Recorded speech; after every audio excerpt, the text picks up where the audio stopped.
నేతృత్వం పెట్టుకుంది ఏమో నేను ఇవ్వను మాస్టర్, నేను ఇవ్వను, మన యూనియన్ రూల్స్ ఒప్పుకోవు, కొంతమంది మాస్టర్స్ ఇవ్వద్దు అంటున్నారు, నాకు మాస్టర్స్ సైడ్ నుంచి ప్రెజర్ ఉంది, నేను ఇవ్వను.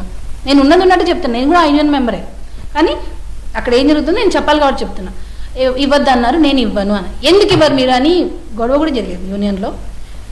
మీరు ఎందుకు ఆ అమ్మాయి కార్డు ఇవ్వరు అని అడిగితే యాజ్ ఏ ఉమెన్గా నాకు ఆ అమ్మాయి ఇంత టార్చర్ చేస్తున్నా కూడా టాలెంట్ తొక్కకూడదు, టాలెంట్ బాగుండాలి, ఎవరైతే మంచి కొరియోగ్రాఫర్స్ వాళ్ళు బయటికి రావాలి అని చెప్పి నేను ఆ అమ్మాయి గురించి యూనియన్లో ఫైట్ చేసింది నేను జానీ మాస్టరే ఆ అమ్మాయికి యూనియన్లో కార్డు ఇవ్వండి అని చెప్పి బల్ల గుద్ది ఆ అమ్మాయి కార్డు వచ్చేలా చేసింది నేను జానీ మాస్టర్ మాత్రమే.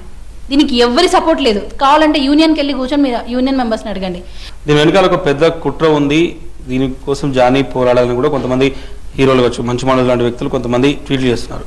ఆ కుట్ర ఏంది? వైఫ్గా మీకు తెలుసు ఆ కుట్ర? మొదటి నుంచి లాస్ట్ 2 కేసెస్లో కుట్ర ఉందని చెప్తున్నారు. ఈ యాక్చువల్గా ఈ ఎలిగేషన్ చాలా పెద్ద ఎలిగేషన్, దీంట్లో ఉన్న కుట్ర ఏంది?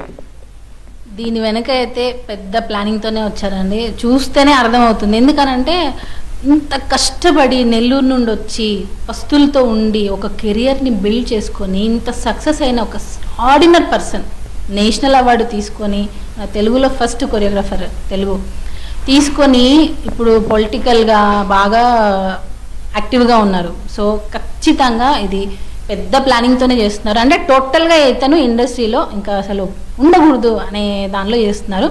అయినా కూడా వాళ్ళకి నేను థ్యాంక్సే చెప్తాను. ఎందుకనంటే బంతిని ఎంత కొడితే అంత పైకి వెళ్తుంది. మీరు రెడీ? అమ్మాయి దగ్గర జానీ మాస్టర్ ఆడియోలు ఉన్నాయి, అమ్మాయి దగ్గర